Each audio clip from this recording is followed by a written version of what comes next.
जय Shri Ram. Mission depression free Bharat में मैं राशि आप सभी का फिर से हार्दिक स्वागत करती हूँ। दोस्तों, आज का सेशन स्पिरिचुअल सेशन है।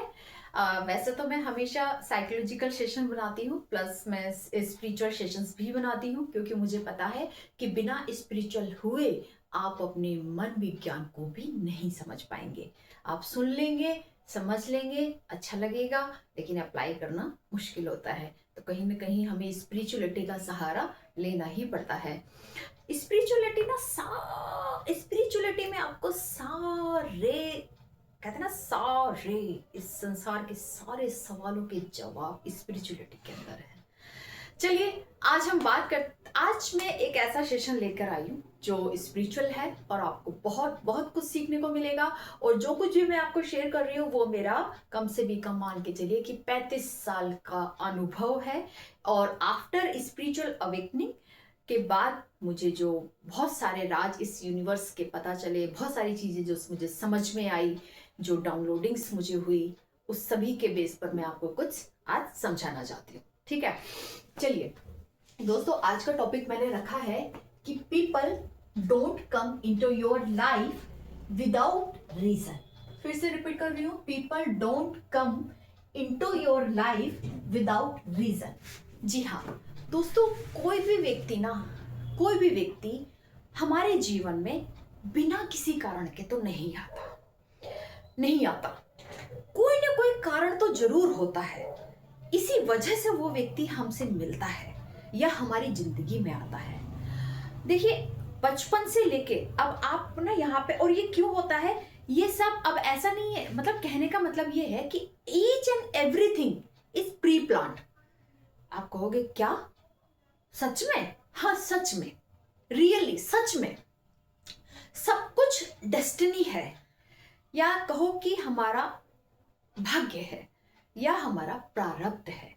भाग्य कहना थोड़ा सा गलत हो जाएगा, मैं कहूंगी प्रारब्ध है, क्योंकि भाग्य का तो मतलब हो गया कि किसी और ने हमारा भाग्य लिख दिया, हमारी कहानी लिख दी और अब हम उस कहानी के अकॉर्डिंग चलेंगे। नहीं, किसी और ने नहीं लिखी हमारे जीवन की कहानी। हमारा भाग्य के जो राइटर है ना, रियल राइटर, वो हम खुद है। हमने खुद ने लिखी है, हमने खुद ये चुना है कि हमें, हमारा जन्म गरीब परिवार में होगा या एक रिच फैमिली में होगा या एक अमीर घर में होगा।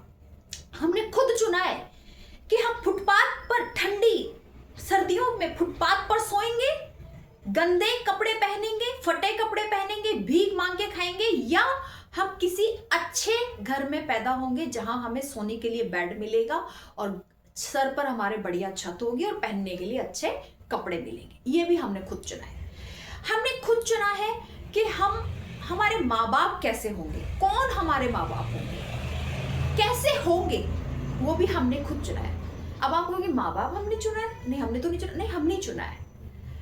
अब हमने कैसे चुना है? हमने अपने पिछले जन्म में ही चुन लिया।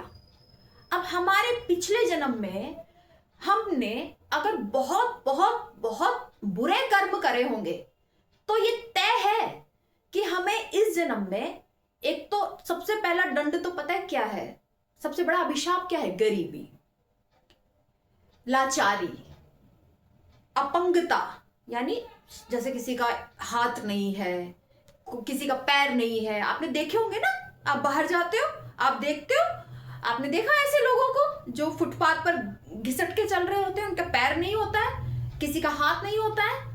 हाँ, और जो गरीब होते हैं, ये क्या है? ये सब, ये कहो तो, अगर मेरी दृष्टि में देखो तो यही नर्क है।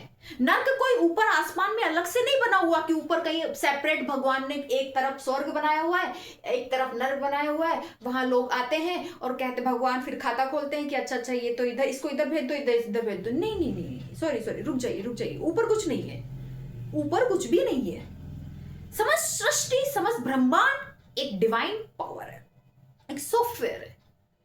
यहां पे आपको ना, धरती पर आपको ना आपके ही कर्मों को भोगने के लिए भेजा जाता है।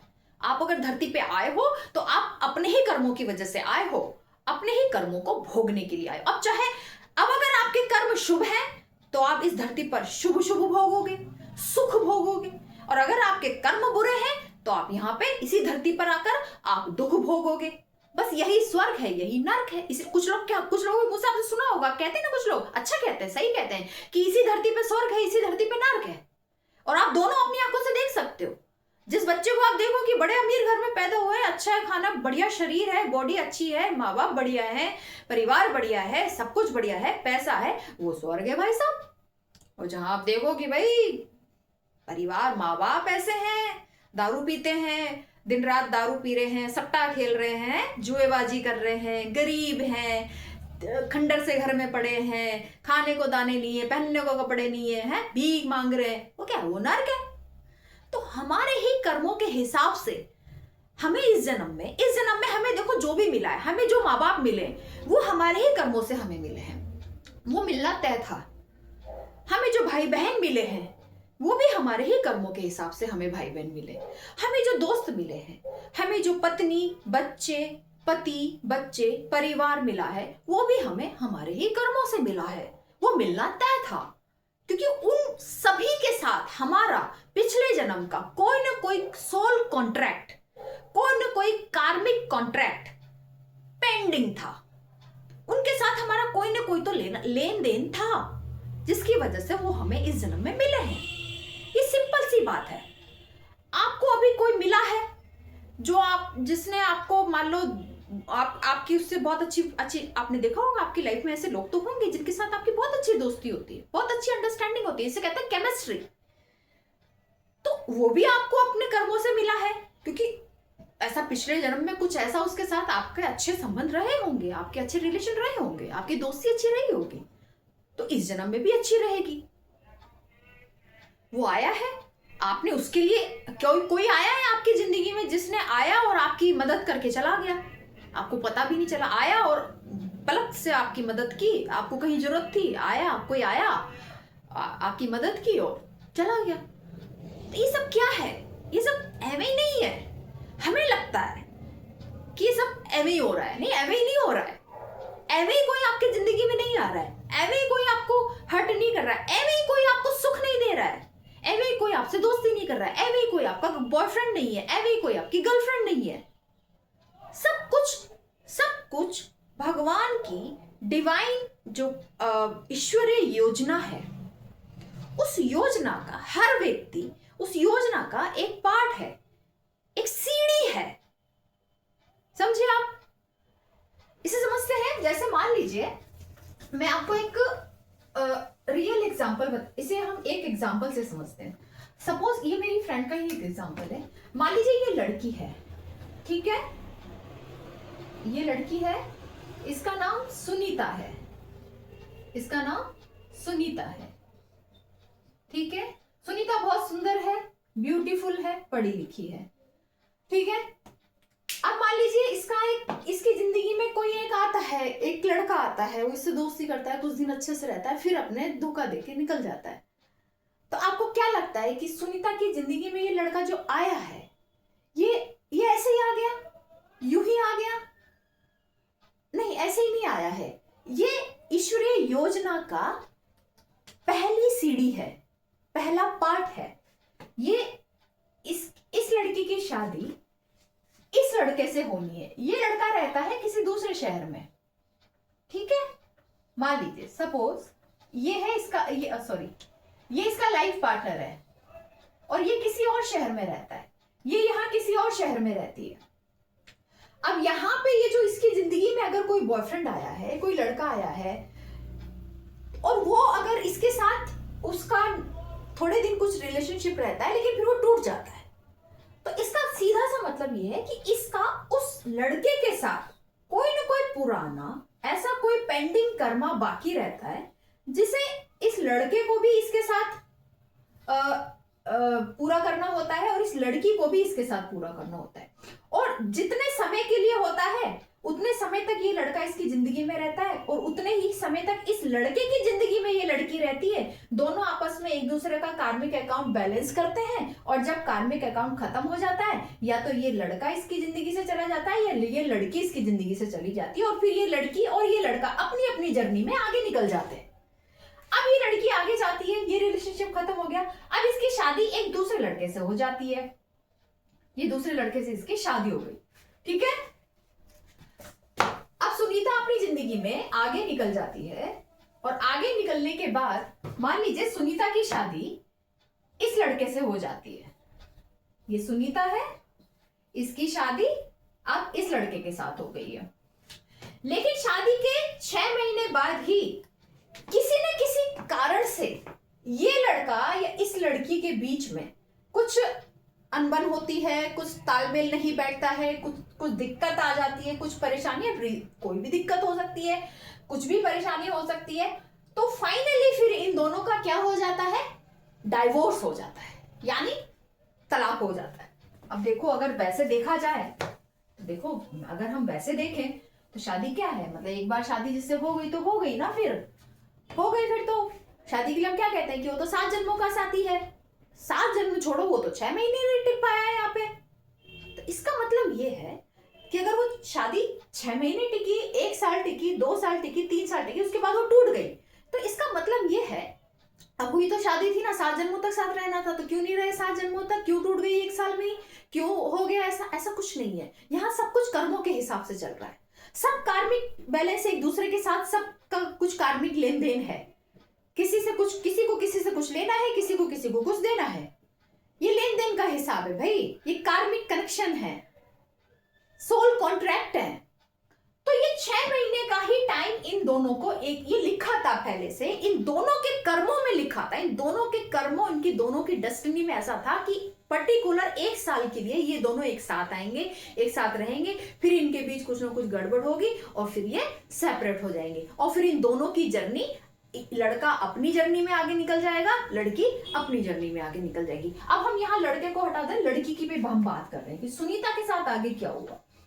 मान लीजिए सुनीता की शादी हुई, सुनीता की शादी टूट गई। अब सुनीता बहुत परेशान है कि यार मैं, मतलब क्या हुआ मेरे साथ, मतलब एक बॉयफ्रेंड था वो भी चला गया, फिर जिससे शादी हुई वहां भी ससुराल में इतने सारे पंगे हो गए, इतने झगड़े हो गए, इतनी लड़ाइयां हो गई, पति सही नहीं निकला और मेरा वहां भी रिश्ता टूट गया, ठीक है।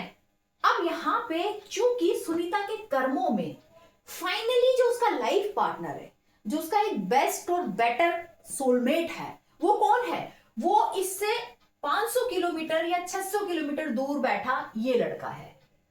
एक्चुअली वास्तव में जो इसका लाइफ पार्टनर है ना, वो ये है, वो ये है, ना कि वो लड़का जो पहले इसकी जिंदगी में आया और ना वो पति जो पहले इसकी जिंदगी में आया। इसका रियल लाइफ पार्टनर कौन है, ये लड़का। इसके साथ एक लाइफ कॉन्ट्रैक्ट है कि भाई हम दोनों एक पर्टिकुलर टाइम पे मिलेंगे, पर्टिकुलर टाइम पे हमारा योग बनेगा, फिर हम मिलेंगे, फिर हमारी शादी होगी और फिर हम पति पत्नी की तरह एक सुखी वैवाहिक जीवन अपना आगे जीवन में जिएंगे। तो अब क्या होगा, अब यूनिवर्स क्या करेगा, यूनिवर्स एक ऐसी योजना बनाता है, ये रियल है, मैं आपको रियली बता रही हूँ, सुनीता की कहानी है, मैंने एक वीडियो में भी पहले भी बताई है इसकी स्टोरी। अब सुनीता क्या है कि जिस शहर में ये लड़का रहता है, सुनीता के माँ बाप सुनीता को समझाते हैं कि भाई जो हो गया सो हो गया, सुनीता अब अपनी जिंदगी में थोड़ा आगे बढ़ो, जो खोना था वो खो गया। अब सुनीता को ऐसी बुद्धि, अब यूनिवर्स सुनीता की बुद्धि को क्या करता है, चेंज करता है। सुनीता के दिमाग में बात आती है कि ठीक है जो हो गया सो हो गया, अब मैं अपने इस शहर में, जिस शहर में ये लड़का रहता है, ये यहाँ एक कॉलेज है बीएड के लिए, ठीक है, यहाँ बीएड के लिए ये लड़का इसी कॉलेज में बीएड कर रहा है और ये भी अपना, इसके माँ बाप इसको भी यहाँ से लेके जाते हैं कि भाई चल तू भी वहां पे चल और वहां तेरा एडमिशन करा देते हैं। बीएड कॉलेज में इनका एडमिशन हो जाता है सुनीता का। अब ये चली जाती है, अब जब ये जाती है तो जब ये वहां पहुंच जाती है, यानी ये अपने उस योजना के तहत, भगवान की वो जो योजना है जिसमें सुनीता को इस दूसरे शहर में जाके इस लड़के से यहां इस कॉलेज में मिलना तय है एक टाइम पर। अब ये जाती है वहां पे पढ़ाई लिखाई करती है, वहां इसको ये लड़का मिलता है, ठीक है, ये से बात। अब लेकिन सुनीता चूंकि पहले बहुत, कहते हैं ना कि दूध का जला छाछ को भी फूक फूक के पीता है, तो ये दूध की जली है, पहले ही बहुत पति पति से हर्ट है, पहले ही इसका रिलेशनशिप खराब हो चुका है, तो ये किसी भी लड़के को अपने आसपास ना भटकने भी नहीं देती है। मतलब कि दूर रहो यार, मेरे को नहीं। और खुद को भी ये पता होता है कि मैं तो ऑलरेडी डाइवोर्सी हूं, तो मुझे तो अब कौन ही एक्सेप्ट करेगा। पर कहते हैं ना, इससे कोई फर्क नहीं पड़ता कि आप डाइवोर्सी हो, आप विधवा हो, आप क्या है क्या नहीं है। अगर आपके कर्मों में ऐसा लिखा है कि कोई आएगा आपकी जिंदगी में और उसके साथ फिर आपका एक अच्छा रिलेशनशिप चलेगा, तो फिर वो चलेगा। और अगर आपके भाग्य में ही नहीं, भाग्य में ये लिखा है कि तो जिंदगी भर ऐसे ही रहने वाले हो, तो फिर भैया फिर ऐसे ही रहने वाले हो। फिर तो अपने कर्म बदलने होंगे, और जैसे ही कर्म बदलोगे तो भाग्य अपने आप बदल जाएगा। वो फिर बाद में बात करेंगे।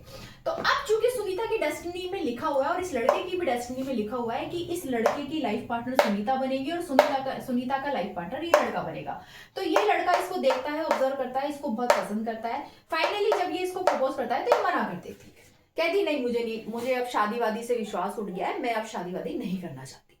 फिर ये अपने माँ बाप को लेके इसकी फैमिली के पास जाता है, इसको समझाता है, फैमिली को समझाता है बहुत तरह से। मतलब कम से कम 2-3 साल लगा के बामुश्किल से ये इस लड़की को एग्री करता है कि भाई, और इसके परिवार वाले भी फिर तैयार हो जाते हैं कि हाँ चलो ठीक है, लड़का अच्छा है, घर परिवार भी अच्छा है, सब ठीक लग रहा है, तो चलो अब एक बार लड़की के साथ जो हो गया सो हो गया, अब दोबारा तो घर बसा है उसका, तो दोबारा शादी करती जाती है। और चूंकि इसका कर्म ऐसे थे कि इसको इसी के साथ पूरी जिंदगी हैप्पी हैप्पी रहना था, इसीलिए फिर सुनीता की शादी इस जो भी राकेश राहुल जो भी नाम है इस लड़के के साथ कर दी जाती है। और तब से लेके अब तक सुनीता बहुत अच्छी हैप्पी मैरिड लाइफ जी रही है। तो दोस्तों ये मतलब होता है, अब क्या होता है, अब जैसे ही मान लो हमारे साथ क्या होता है ना, जैसे ही कुछ टूटता है, जैसे ही कुछ बिखरता है, जैसे ही कुछ छूटता है, तो हम क्या निराश हो जाते हैं, रोना धोना शुरू कर देते हैं। अरे रो धो मत, वो जो हुआ है उसको एक्सेप्ट करो, उसको ये मान के चलो कि वो कहीं ना कहीं ईश्वरीय देवीय योजना का कोई पार्ट है। और फोकस इस चीज पे करो कि जो मेरे साथ हुआ है वो मेरे ही कर्म, मेरे ही प्रारब्ध का लिखा हुआ है, और अब आगे से मुझे क्या करने, अच्छे कर्म करने, ताकि मुझे दोबारा इस तरह की सिचुएशन फेस ना करनी पड़े। तो इसके लिए मैं अब आगे से क्या करूंगा या करूंगी, अच्छे कर्म करूंगी, है ना। तो अच्छे कर्म अगर आप करोगे तो अच्छे कर्म आपकी जिंदगी में अच्छे लोगों को लेकर आएंगे, अच्छे रिजल्ट्स लेकर आएंगे, अच्छी परिस्थितियां लेकर आएंगे। लेकिन वही अगर कर्म आपके बुरे होंगे तो बुरे लोग आपकी जिंदगी में आएंगे, बुरी परिस्थितियां आपको फेस करनी पड़ेंगी, बुरे बुरे रिजल्ट आपको मिलेंगे।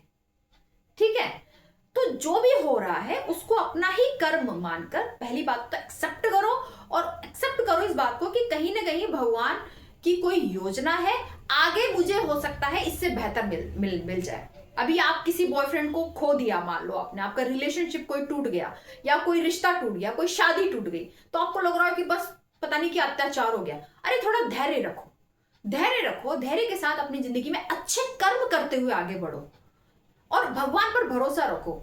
हो सकता है उसने आपके लिए कोई योजना बनाई हो कि आगे आपको उससे भी बेहतर पार्टनर मिल जाए, ऐसा भी तो हो सकता है। अब अभी आप तो फ्यूचर देख नहीं पा रहे हो, लेकिन भगवान को तो आपका सब पता है ना, आपके कर्म, आपका प्रारब्ध, आपकी क्या सारी लाइफ पता है उसको। तो जो कोई भी आपकी जिंदगी में आ रहा है, जो कोई भी आपकी जिंदगी से जा रहा है, वो ईश्वरीय देवी योजना का पार्ट है, आपका प्रारब्ध है, आप ही के कर्मों के हिसाब से वो आ रहा है अपना हिसाब किताब पूरा करने। ठीक है, तो मन में ही शांति रखो और ये दृढ़ विश्वास रखो कि जो हो रहा है अच्छा हो रहा है, ईश्वरीय योजना के अकॉर्डिंग ही हो रहा है। वो आया तो निश्चित रूप से ये सोचो, 3 सवाल अपने आप से करो कि ये मुझे क्या सिखा के गया। कोई आएगा आपकी जिंदगी में जो आपको बहुत कुछ सिखा के जाएगा, कोई आएगा आपकी जिंदगी में जो आपको बहुत सारे लेसन दे के जाएगा, कोई आएगा जो आपको बहुत सारी दुआएं खुशियां दे के जाएगा, कोई आएगा आपकी जिंदगी में जो आपको बहुत सारी आपकी किसी तरीके से मदद करके जाएगा, कोई आएगा आपकी जिंदगी में आपके जो गोल हैं, आपके जो टारगेट, उनको पूरा करने में आपकी हेल्प करेंगे। तो अलग अलग समय पे, टाइम टू टाइम, जब जिसका जैसे समय होगा उस समय वो व्यक्ति आपकी जिंदगी में आ जाएगा और सही समय पर आ जाएगा। और या आपके कर्मों के अकॉर्डिंग या तो वो आपको कुछ सिखा के जाएगा, या आपको कुछ बता के जाएगा, या आपको कुछ दुआ दे के जाएगा, या आपकी किसी काम में कोई हेल्प करके जाएगा, या आपको ढेर सारी खुशियां दे के जाएगा। कुछ ना कुछ तो वो आपको दे के जाएगा। ठीक है, तो जो भी हो रहा है उसे एक्सेप्ट करो, भगवान को थैंक्स बोलो और अच्छे कर्म करो, क्योंकि आप ही अपने भाग्य के विधाता हो, आप ही अपनी भाग्य लिख रहे हो और हर दिन लिखते हो। तो आज और अभी से अपना भाग्य लिखना शुरू करो। कैसे लिखोगे? अच्छे कर्म करोगे, क्योंकि अच्छे कर्म, अच्छे लोग आपकी जिंदगी, अच्छे कर्म करोगे तो अच्छे लोग आपकी जिंदगी में आएंगे, हेल्प करने वाले लोग आपकी जिंदगी में आएंगे, आपको आगे बढ़ाने वाले लोग आपकी जिंदगी में आएंगे, आपकी ग्रोथ करने में, आपको ऊंचा उठाने में, आपको अपग्रेड करने में आपकी हेल्प करने वाले लोग आपकी जिंदगी में आएंगे। और अगर बुरे कर्म करोगे तो आपको डाउन करने वाले लोग आपकी जिंदगी में आएंगे, नेगेटिव लोग आपकी जिंदगी में आएंगे। ठीक है, तो अच्छे कर्म करो। अच्छे कर्म से क्या होगा? किसी के भी साथ आपका कोई बैड कॉन्ट्रैक्ट नहीं बनेगा, और जब बैड कॉन्ट्रैक्ट नहीं बनेगा तो भुगतना भी नहीं पड़ेगा, ना इस जन्म में ना पिछले जन्म में। क्योंकि देखो, ये शरीर तो क्या है, एक चोला है, आत्मा तो बहुत बहुत बहुत लंबी जर्नी पे चल रही है। ठीक है, सिर्फ चोला बदल जाता है तो हम भूल जाते हैं, लेकिन हमारा कहीं ना कहीं पिछला कुछ हिसाब किताब रहता है। इसी वजह से लोग हमारी जिंदगी में आते हैं और जाते हैं, और इसी हिसाब से, हमारे कर्मों के हिसाब से ही हमें सुख या दुख मिलता है। ठीक है, तो आशा करती हूँ आपको समझ में आई होगी बात। आज के लिए इतना ही। जय श्री राम।